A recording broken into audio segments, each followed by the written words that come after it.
शाहने जहां को जिन्हें फख्र से देते थे बाज, वाज कब्र में है सूरह अलहम्दु की मोहताज। जे शाहজাহান के कर दिया टैक्स दीते पारले जनगण निजेदेरके गौरवान्वित बोले मने करत, सेई शाहজাহান कबरे शुये आछे सूरा फातिहार मोहताज हये आछे। सुबहानाल्लाह।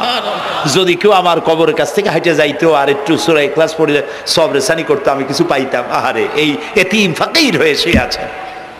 এক ফকির দিল্লি ঘুরতেছে, একজন বলছে ভাই তোমারে তো খয়রাত করে দেখতেছি আমি সেই ছোটবেলা থেকে, খালি তুমি খয়রাত করো।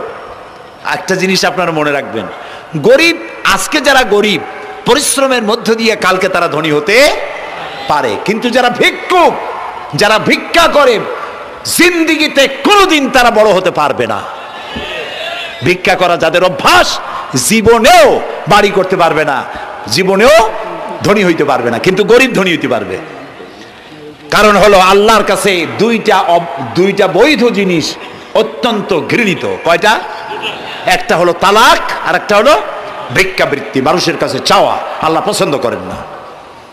তো ভিক্ষুক ঘুরতেছে, একটা লোক বলল মিয়া তোমার তো সারা জীবনই খরচ করতে দেখি।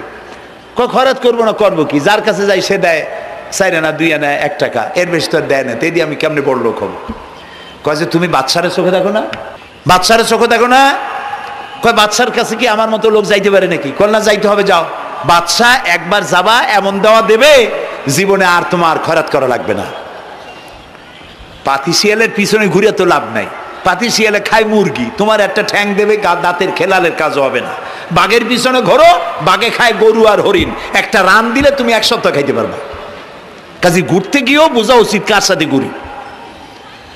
তো বলছে বাদশার কাছে যাও। তো বাদশারে পাবো কই? কই তো দেখলাম কেবল মসজিদে ঢুকলো। তারপরে ফকির গিয়ে দাঁড়ায় আছে বারান্দায়, দেখে যে উনি বাদশা ভেতরে বসে হাত তুলে আছে ভাবে, আর চোখ দিয়ে পানি পড়ে দাড়ি ভিজে ভিজে পড়তেছে। নামাজ শেষ করে মোনাজাত শেষ করে বাদশা বেরিয়েছেন। কোন বাদশা? শাহজাহান। বাইরে আসার পর ফকির বলল আসসালামু আলাইকুম, বলে ফকির রওনা করছে। বাদশা বলে দাঁড়াও, তুমি যে রওনা করলা তোমার তো ভিক্ষুক মনে হয়, আর লোকেরা যারা ভিক্ষুক না তারাও তো আমার কাছে চায়, আর তুমি তো ভিক্ষুক, চাইলে না কেন কিছু? ভিক্ষুক বলে জাহাপানা, আমি কিছু চাইতে এসেছিলাম আপনার কাছে, কিন্তু আপনার করুণ অবস্থা দেখে আমার জ্ঞানের চোখ খুলে গিয়েছে। আমি দেখতে পেলাম আমি যার কাছে চাইতে এসেছি আমি তো কান্দি না, হাতও পাতি নাই।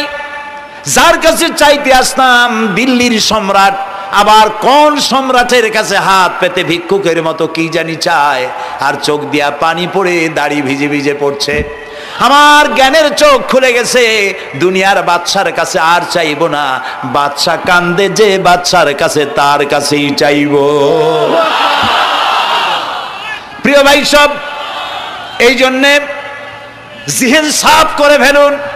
দুনিয়ার কোনো মানুষের জন্য, মানুষের কাছে নয়, কোনো কবরে নয়, কোনো কারো কাছে নয়, আল্লাহ তাআলার কাছেই আমরা নামাজের মধ্যে ঘোষণা করেছি ইয়াকা না'বুদু ওয়া ইয়াকা নাস্তাঈন। আল্লাহ তাআলা তোমার একমাত্র ইবাদত করি, তোমার কাছেই সাহায্য চাই। কাজেই সাহায্য আল্লাহর কাছে। কার কাছে চাইবো বলে? আল্লাহ আমাদের ঈমান পোক্ত করে দিন। আমরা বলি আমিন, আমরা বলি আমিন। অসুখ বিসুখ হইলে পরে ধৈর্য ধরবেন। অনেক মানুষ আছে জ্বর হইলে কয় যে এত নামাজ পড়ি খালি জ্বর আমারই হয়, এত রোজা রাখি, ভালো ভালো কাম করি, আমার ছেলের অসুখ মোটে সারি না। এই জাতীয় কথা বলবেন না। মুমিনের পায়ে যদি কাঁটাও ফোটে সওয়াব থেকে খালি নাই। সুবহানাল্লাহ। ধৈর্য ধরতে হবে। কাঁটা ফুটছে, বলেন ইন্না লিল্লাহ।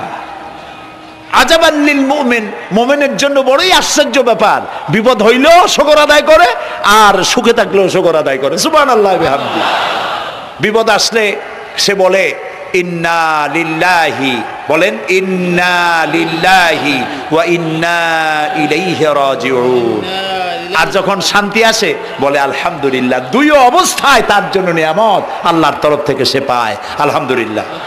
প্রিয় ভাই সব, তো আল্লাহর উপর ঈমান আনার জন্য কয়টা শর্ত বলছিলাম?